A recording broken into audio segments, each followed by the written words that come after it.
Hey guys, welcome back. Now, Charlie Munger is best known for being Warren Buffett's right-hand man. At almost 100 years old, a billionaire in his own right, he is regarded as one of the best investors in the world. So, in this video, we're going to take a look at an interview he gave where he shares some of the key factors that help make him rich. From mindset to the criteria that he and Warren Buffett uses to select a brand new business to invest in, to how they handle big 50% stock market crashes. As always, if you do find anything useful in the video, be sure to drop a like. That would be much appreciated, as every like does help. Okay, sit back and relax, guys. Here is some excellent investing wisdom from Warren Buffett's business partner, Charlie Munger. Okay, so here is what we've got coming up. We're first going to take a look at their investor mindset and how they think about businesses. We'll then take a look at how Charlie Munger and Warren Buffett select a brand new business to invest in. We'll then take a look at how they got rich by investing in Coca-Cola and the strategy that they used. Then we'll look at how Charlie Munger handles 50% market crashes. And then finish with his thoughts on retiring and what they're going to do with Berkshire. We have the mindset of the person that's buying the whole business at the price you would realize by multiplying the price we're paying by share by the number of outstanding shares.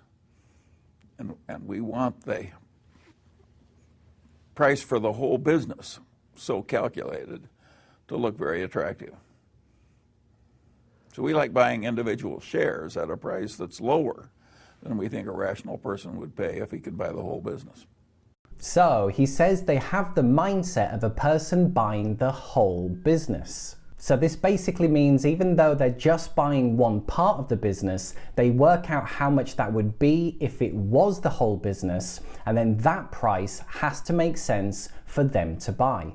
Next, Charlie was asked about his secret sauce. What was it that Charlie Munger and Warren Buffett use when selecting a brand new business to invest in? Could it be summarized to just a few principles? And if it could, what would they be? Here is what he said. We have to deal in things that we're capable of understanding. And then once we're over that filter, we have to have a business with some intrinsic characteristics that give it a durable competitive advantage. And then, of course, we would vastly prefer a management in place with a lot of integrity and talent. And finally, no matter how wonderful it is, it's not worth an infinite price. So we have to have a price that makes sense and gives a margin of safety considering the natural vicissitudes of life. That's a very simple set of ideas.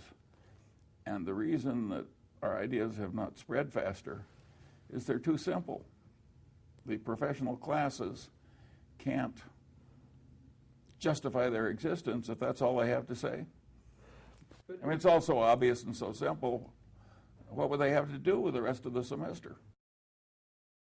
So that right there was their four-part magic formula. The business needs to be something that they can understand. The business needs something that gives them a competitive advantage. The business needs to have great management in place, and they also need to have integrity and talent. And finally, with all that, the business still needs to be at a price which makes sense and also gives them a margin of safety. And I also love the fact that he said these aren't taught in business school because these are too simple. Business schools have to teach for an entire year, so they end up filling their students' heads full of things that they don't actually need, when what people actually need are just a few simple principles. Okay, so next Charlie talks about their big success with Coca-Cola, which went on to make them rich. Now, Coca-Cola was already successful before they started investing in it. However, this is how they did it. There are times when even a company as big as Coca-Cola is too cheaply priced by the market, considering what it's going to do for the shareholder. And there are times when we can figure that out, and there are times when we can't. And the times when we can figure it out, we tend to go in heavily. For many, many months, we were buying as much Coca-Cola as we could buy, roughly a third of the volume trading, every day for months. So we were very aggressive in buying into Coca-Cola. So he says there's times when companies are being too cheaply priced by the market.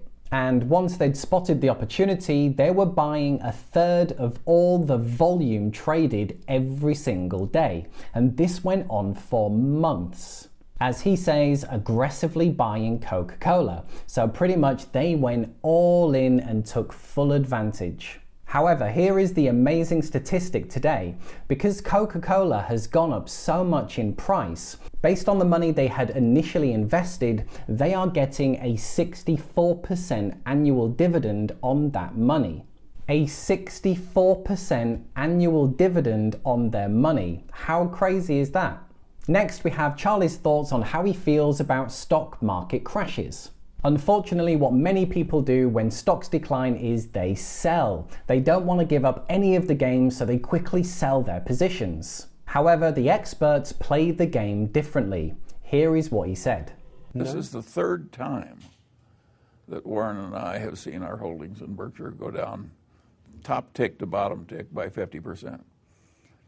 I think it's in the nature of long-term shareholding with the normal vicissitudes in worldly outcomes and in markets that the long-term holder has his quoted value of his stock go down and then by, say, 50%. In fact, you can argue that if you're not willing to react with equanimity to a market price decline of 50% 2 or 3 times a century, you're not fit to be a common shareholder, and you deserve the mediocre result you're going to get,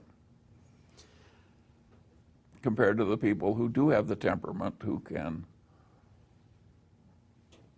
be more philosophical about these market fluctuations.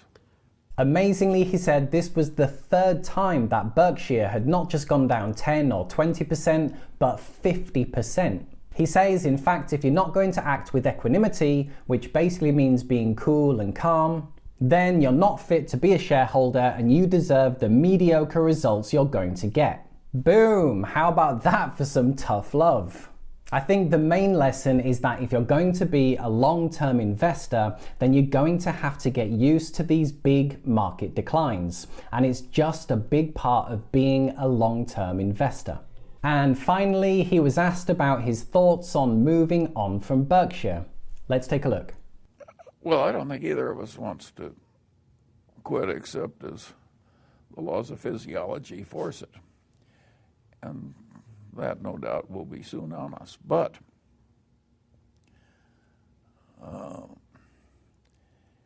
you got to remember that Berkshire is probably the most decentralized big corporation in the world. I think the very decentralization of Berkshire and the extreme pockets of talent in all the subsidiaries will give Berkshire a very respectable future long after we're gone. And you've got to remember that we started with a little nothing, and our successors are starting with something that is not a little nothing. And you ought to be able to achieve a lot more when you're given a mighty hand than you were when you start with a little nothing. Now, they won't be able to multiply money as fast per share, because that can't happen when you're working with such large sums. But in terms of a creditable institution that serves the wider world, I think Berkshire's contribution after Warren is dead will utterly dwarf the contribution made while he was alive. So, interesting to know, he said that you can't multiply money the same when you have a really big company compared to just a small one. And the last point they made, I think, is a great point to finish on. He said Berkshire's contribution after they die will utterly dwarf the contribution it made while they were alive. So, if you don't already know, they have signed the Giving Pledge, which means they'll be donating large amounts of their wealth to charity when they're gone. So it's really good to know that the huge sums that these guys have made will be given back to the world to serve the greater good. So there you are, guys. That was the wisdom of Charlie Munger, and I hope you found this useful. In fact, if you did find anything useful in the video, be sure to drop a like. That would be much appreciated. If you haven't yet subscribed to the channel, I invite you to click below and join us. I do have some great videos coming up that you don't want to miss. Okay, cheers guys, thanks for watching, and I'll see you in the next video. Bye for now.